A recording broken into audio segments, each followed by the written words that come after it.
नमस्कार, DV live के इस बिग ब्रेकिंग में आप सभी का स्वागत करता हूं, इस्तकबाल करता हूं दोस्तों। और आज का दिन सुप्रीम कोर्ट से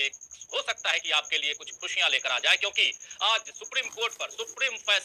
कोर्ट से सुप्रीम फैसला आने वाला है ईवीएम पर। जी हाँ, इलेक्ट्रॉनिक वोटिंग मशीन, और जिसकी चर्चा इन दिनों खूब है। खूब इसलिए क्योंकि चुनाव का वक्त है और आप जब वोट डालने जाते हैं तो आप पर्ची में आप निशान नहीं लगाते, बल्कि आप बटन दबाते हैं इलेक्ट्रॉनिक वोटिंग मशीन पे। और उस वोटिंग मशीन को लेकर बहुत सारी बातें होती रही हैं, लगातार चर्चाएं होती रही हैं, और सुप्रीम कोर्ट में अभी से हो सकता है कि अब से कुछ देर बाद, कुछ चंद मिनटों बाद इस पर सुनवाई शुरू हो जाए। लेकिन अभी तक क्या कुछ हुआ है इलेक्ट्रॉनिक वोटिंग मशीन में, और केस क्या है, मामला क्या है, ये आप तक हम पहुंचाना चाहते हैं। आप जानते हैं दोस्तों कि इलेक्ट्रॉनिक वोटिंग मशीन पर बहुत तरह के संदेह के बादल छाए हुए रहे हैं, और इस पर चर्चाएं खूब गर्म है, क्योंकि लोग कहते हैं कि इसकी हैकिंग हो सकती है, इसमें छेड़छाड़ किया जा सकता है, इसके साथ गड़बड़ किया जा सकता है, और इसके साथ साथ भारतीय जनता पार्टी इसका उपयोग या दुरुपयोग करती है, अपने हिसाब से इस पूरे मसले को मोल्ड करने की कोशिश करती है। इलेक्ट्रॉनिक वोटिंग मशीन के कारण देश का जो चुनाव आयोग है, निर्वाचन आयोग भी जिसे कहते हैं, या इलेक्शन कमीशन जिसे कहते हैं, वो भी कटघरे में है, संदेह के घेरे में है।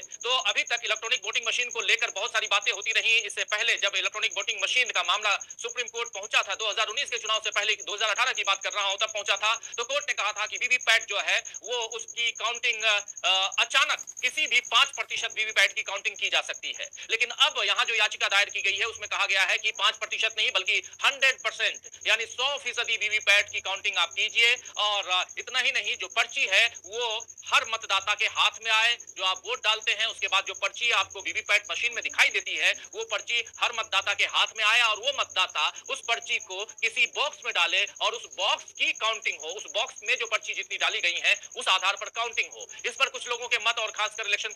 कमीशन का जो मत है वो यही है कि इसमें काफी दिन लग सकते हैं। जो आज की तारीख में एक ही दिन में काउंटिंग हो जाती है, वोटों की गिनती हो जाती है, रिजल्ट सामने आ जाते हैं, रिजल्ट आने में 5 से 6 दिन लग सकते हैं। लेकिन उन मतदाताओं का, और खासकर कुछ ऐसी एजेंसियां हैं, कुछ ऐसे संगठन हैं जिनका कहना है कि चाहे कुछ भी हो जाए, हम नहीं चाहते हैं कि धांधली हो, हम नहीं चाहते हैं कि यहाँ किसी भी प्रकार के संदेह के बादल इलेक्ट्रॉनिक वोटिंग मशीन पे या इलेक्शन पे कायम रहे। देश का सबसे बड़ा चुनाव सामने है, और आप जानते हैं लोकसभा चुनाव, और इसकी अब से आज 16 तारीख है, और आज के ठीक तीसरे दिन यानी 19 तारीख को पहली वोटिंग है, पहला मतदान है। लेकिन उससे पहले आज काउंटिंग पे सवाल उठेगा। आज अभी से थोड़ी देर बाद जब 2 जजों की बेंच जो है वो इस पर सुनवाई करेगी, जस्टिस खन्ना और जस्टिस दत्ता, जस्टिस संजीव खन्ना और दीपांकर दत्ता, जस्टिस दीपांकर